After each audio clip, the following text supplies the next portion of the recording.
I have again great pleasure introducing John Kaye. He was elected as a Greens member of the New South Wales Legislative Council in March 2007. How the years have gone. Yeah. Seems like yesterday. Seems like yesterday. Before entering Parliament, John taught and researched electrical engineering at the University of New South Wales, where he specialised in sustainable energy and greenhouse issues. So he really knows what he's talking about when he talks about those issues. Oh well, not really, not for this evening. Not really. John is a very strong advocate for public education. He's spoken many times here, as Rose has mentioned, on the issue, particularly of TAFE of late. Renewable energy, effective public services, consumer rights, and securing a sustainable water supply. Now, I think it's interesting what his portfolios are. They include education, energy, treasury, consumer affairs, water, hospitality, gaming and racing, and health. So, over to you, John. Thanks, Nina. I too acknowledge that we're meeting on the land of the Gadigal people. I acknowledge their elders past and present. I acknowledge this is Gadigal land, always has been, always will be. Can I also say it's a pleasure to be on the same platform as Rose. I like agreeing with Rose on some things, and I also like disagreeing with Rose on some things. And I totally agree with Rose's analysis about how bad privatisation is in the electricity industry. I totally agree with her analysis about how bad it is in TAFE, and I'll have some things to say on both of those this evening. I also agree with her about the general problems of Conservative governments. And where I depart from Rose is the idea that we can cure all of this by electing a Labor government. I'm sorry, Rose. It's a unity ticket that has a kind of really well-defined boundary on where that unity is. And I've got to be absolutely honest, I'm going to say some harsh things about the Labor Party tonight, partly out of just profound bitterness. I spent the years between 2007 and 2011 watching politicians from the Labor side of politics knock off anything that wasn't nailed down and selling it. Sometimes the money ended up in their own back pockets, sometimes the money ended up in the pockets of their mates at the big end of town, and I think I totally agree with Rose about Mike Baird, but Mike Baird is not the only member of Parliament. It's not only Liberals and Nationals who have mates in the big end of town.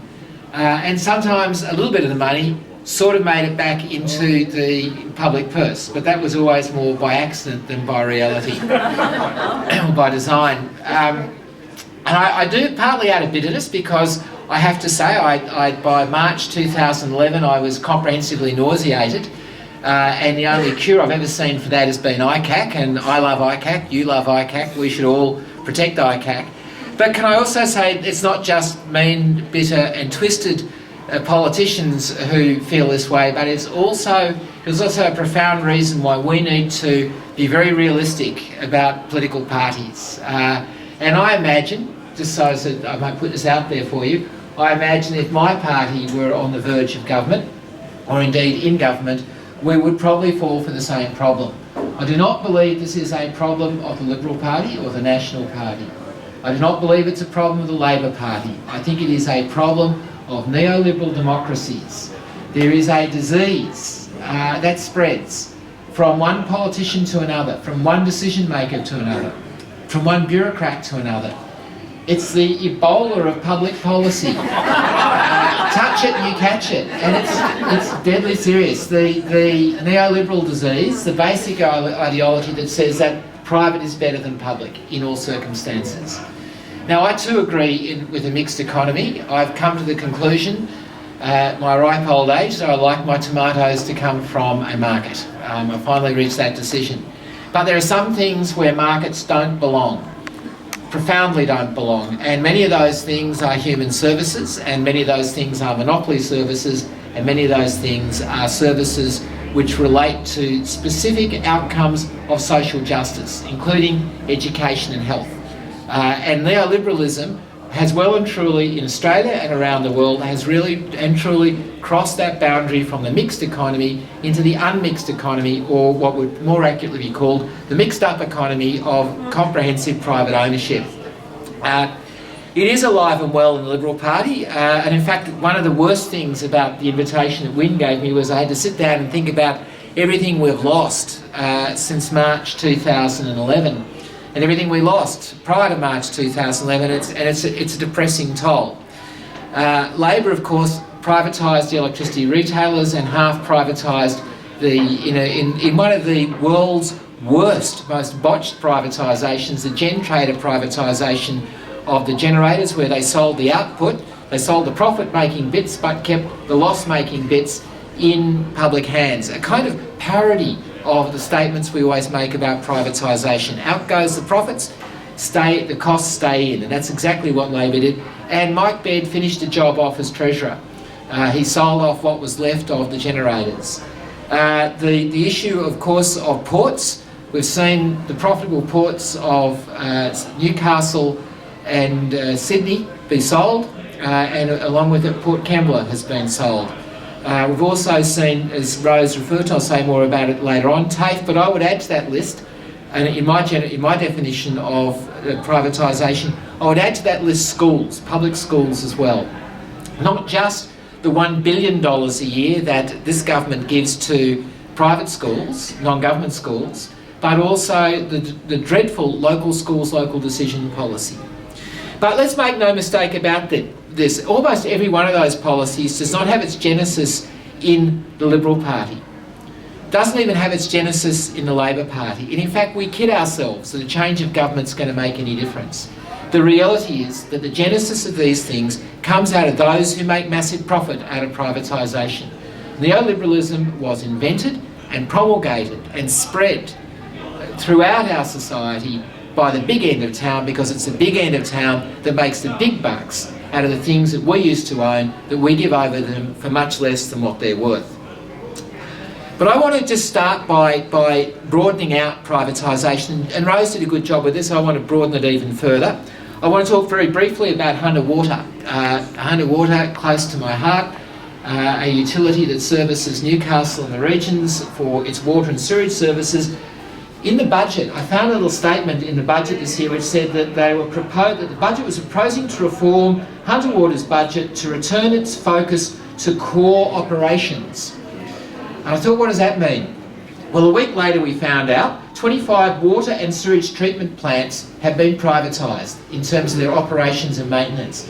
Now tell me, treating sewage and treating water, providing clean water and disposing of sewage, I would have thought that was the core responsibility of any water utility, but evidently it's not. Evidently the core business of a water utility is delivering bills to customers, but the infrastructure is to be handed over to the private sector. So, and that's the privatisation by small cuts. It's happening to Sydney Water, it's happening to Hunter Water, it's happening to the Central Coast Water Authority.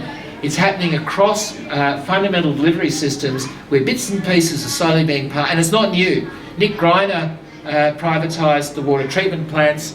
Labor privatised a lot of the day labour maintenance, and now the coalition is coming in and they're privatising more of our water system. ADIC, the government department that deals with ageing, disability and home care, employed 14,000 people. Get my dates right here.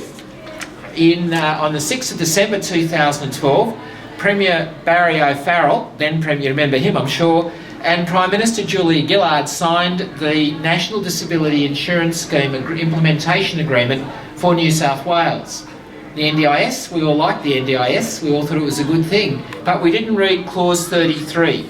Following the commencement of the full NDIS, the New South Wales Government will not provide any residual specialist disability services or basic community care services. 12,000 ADIC workers, 12,000 public sector workers who are responsible for 40% of the delivery of disability care in New South Wales are being forced out to private providers, the non-government sector. The language around this was that the non-government sector would be better at matching the needs of people with disabilities.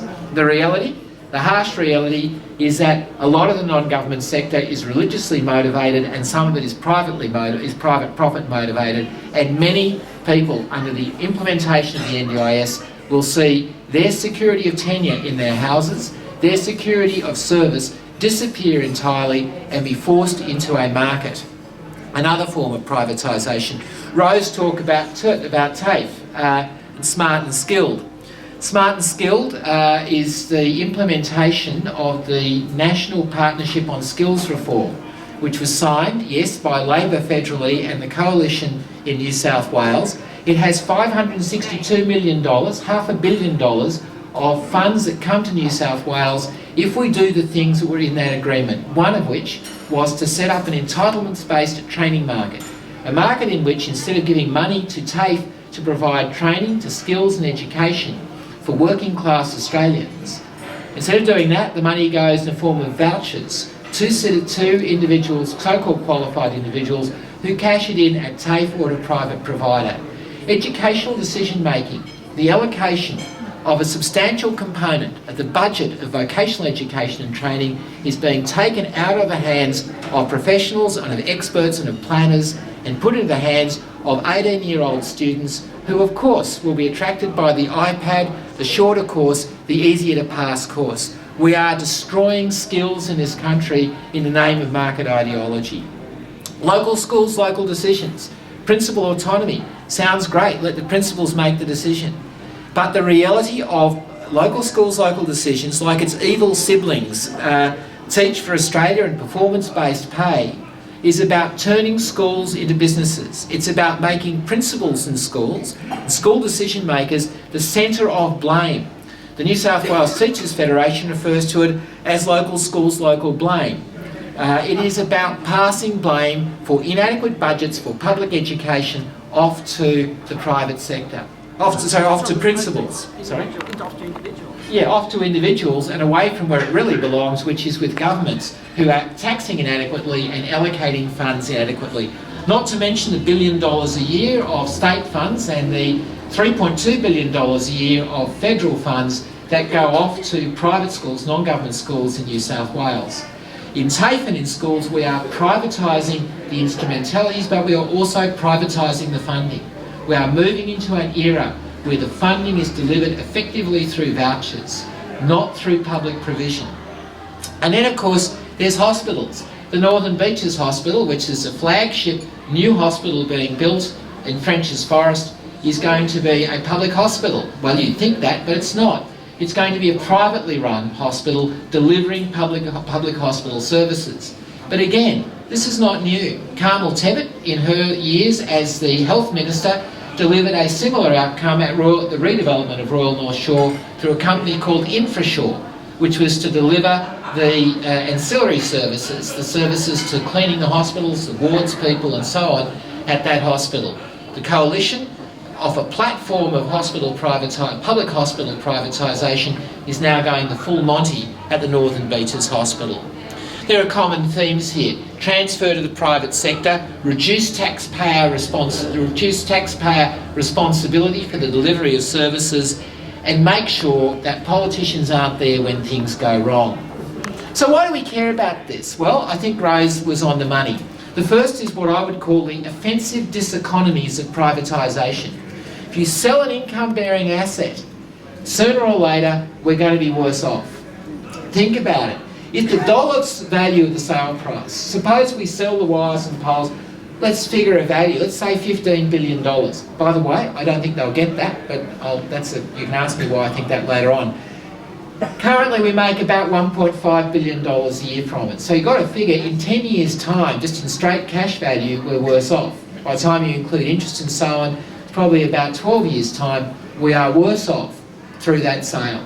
It is a short-term gain for a long-term loss. We lose $1.5 billion a year in income and tax equivalent payments. You've got to figure if it weren't true, if it was a good deal for the state, what's happened? Well, either it was a stuff up by the private sector, and unfortunately they don't make a lot of those. They made one big one in Victoria where they paid too much for the Victorian power assets under Kennett, but they won't make that mistake again, so it's unlikely it'll be that. Or more likely, recognising that private sector institutions are not charitable by nature. The boardrooms are not there because they like the people of New South Wales, they're there to make a buck. More likely what they will do is cut the quality of services, push up the fees and charges, squeeze down on the workforce, and end up with an institution in our society that looks nothing like what we've got now in terms of quality outcomes and in terms of the way it treats its workforce. We'll see that with the wires and poles. We will see it with TAFE. Private providers at TAFE pay far less to their workforce than the public sector does. We've seen that happening again and again with existing private providers, and when the corporates move in, as they are, we will see it get even greater. Well, also, the second reason why we don't like privatisation is the social value that's lost. We see it with power prices, we see it with training with people with special needs at TAFE. One of the most offensive things about privatisation at TAFE is that people who have intellectual needs, special physical needs, will not be catered for by the private sector. There is no question. We are already seeing TAFE slim down its provision of services for people from non-English speaking backgrounds, for women, for the long-term unemployed, and for people with special needs, and for Aboriginal and Torres Strait Islander people, in preparation for the market, because they know in the market that will not be a profitable service, and if they carry that, they will not be able to compete against the private providers. There are environmental costs associated with privatisation. Labor and the Coalition sold off our generators, our electricity generators that produce 60 million tonnes of carbon dioxide each year. From the public sector, where we could have some control over it, to the private sector, where all they will want to do is sell more electricity, burn more coal and produce more carbon dioxide. And the wires and poles, and I agree with Rose, it's a complete catastrophe to sell them, because those wires and poles will need to be reconfigured if we are to shut down our coal-fired power stations, our gas-fired power stations, and replace them with renewable energy. And you can bet your bottom dollar that the private sector purchasers of those wires and poles won't be interested in spending more money to create the new 21st century electricity distribution and transmission system. Instead, what they will want to do is run the existing electricity superhighway that goes from the coalfields of the Central West and the Upper Hunter and the Central Coast into Sydney, Wollongong and Newcastle. They will want business as usual. Our planet, our employment prospects, and us as a society cannot afford business as usual. But there's another issue, which is the issue of the act of privatisation brings bad things with it. I'll just say 3 letters. AWH, Australian Water Holdings, corrupted a government. Quite profound. In fact, I take that back. It probably corrupted 2 governments. We know it corrupted one. We think it corrupted a second government. There are allegations it corrupted a second government. Based on what? Based on an attempt to pass over services to do with water and sewage provision to a private sector provider. Privatisation is an invitation to corruption. And one of the reasons why that's true is, and this is those of you who have ever filled out a Freedom of Information form or a GIPA application to get it, you will know what I'm about to say. As soon as you try and find any information out about any service that is being privatised, has been privatised or is about to be privatised, you run up against the wall of commercial incompetence.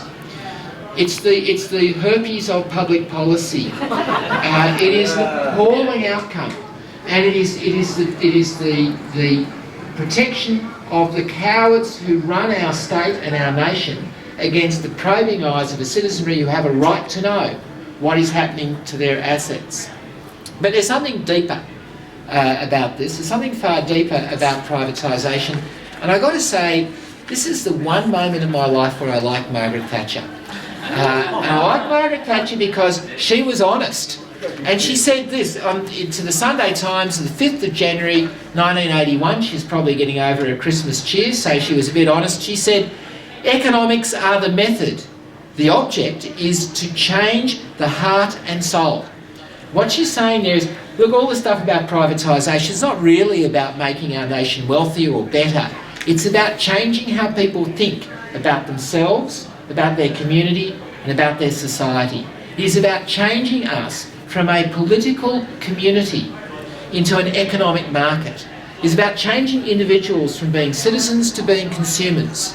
It is about depoliticisation. It is about taking away collective responsibility for your neighbourhood, for your precinct, for your suburb, for your community, for your nation and for your planet, and replacing it with your responsibilities your rights as a shareholder. And it is catastrophic when you look at, Rose and I belong to two political parties that are currently increasing their membership numbers. But if you sum up all our political party membership across Australia, it has never been lower than it is now. The Communist Party in 1945 had more members than Rose's party, Mike Baird's party, and the Shooters and Fishers party, and even Fred Niles' party. The reality is people are being driven out of, by the neoliberal agenda, people are being driven out of the civil domain and into the financial domain. And I believe that is one of the fundamental problems associated with privatisation. I just want to briefly touch on why I think these guys do it. And this is where, again, I depart a bit from Rose. She focuses on Mike Baird. Mike Baird is nothing but an example of a particular kind of individual. I'm going to say Mike Baird. No, that wasn't you. It was just I thought I wasn't going to say Mike Baird. That would really make the rest of the sentence really hard. The reality is that there is a species of men and women. Interestingly enough, there is a sexual dimorphism in this. There are more men involved in this than women, but there's Gillian Skinner who's privatising health. But there is a species of people out there whose objective it is to go home. I've said this before to politics and pubs, to go home at night and say to their partners, "Honey, I shrunk the government." There is an ideological imperative for them. They hate government. Somehow or other they think that government activity makes us morally weaker. Most of these people were educated in private schools. Most of these people grew up in wealthy households. Most of these people were catered for and never knew hardship. They never knew what it was like to live in a household where survival was about having a good quality welfare system, where advancement was about having a good quality public education and public TAFE system, where being able to go to a doctor who was paid for out of the public purse was the difference between health and ill health, where being able to go to a hospital where you were treated by an expert, a world expert, without having to pay for it, meant that you felt that you were as good as the rest of the world. These people don't know that, but what they do believe is a Thatcherite nonsense that somehow or other we are weakened as a species when we cater for each other's needs, when we look to the collective rather than when we look to the individual. They also, of course, combined with that malign ideology is also the desire to bust unions. Not just public sector unions, but all other unions, because the public sector unions set the standard of pay and conditions for other unions. And to bust the public sector unions is essential if you hate unions. And in fact, right now, the public sector unions, and I'm a proud member of two of them, are the largest unions. They're the only unions that are really holding up, apart from the SDA, and that's another story altogether. The reality is that the busting unions is an imperative, and I have to say that's an imperative that doesn't only exist in the Liberal Party and the National Party, but also infrastructure. We're being told all about how we have to recycle assets. It's not really recycling, it's cashing in. Let's not let Mike Baird get away with this, or the others. It's about cashing in assets to buy things, to convince you to vote for them at the next election. In fact, it's like somebody coming into your house, they steal your DVD player, or whatever it is, they steal your electronics, they flog it on the market, and they come back and they buy you a bunch of roses and say, "Love me." It is nonsense. You wouldn't tolerate it in a thief. Why would you tolerate it in the government? They are ripping off stuff that we own to convince us to vote for them at the next election, and I hope we don't fall for it. I know this room won't fall for it. But there is another side of it, which Rose referred to quite correctly. It is the big end of town. When Labor sold off the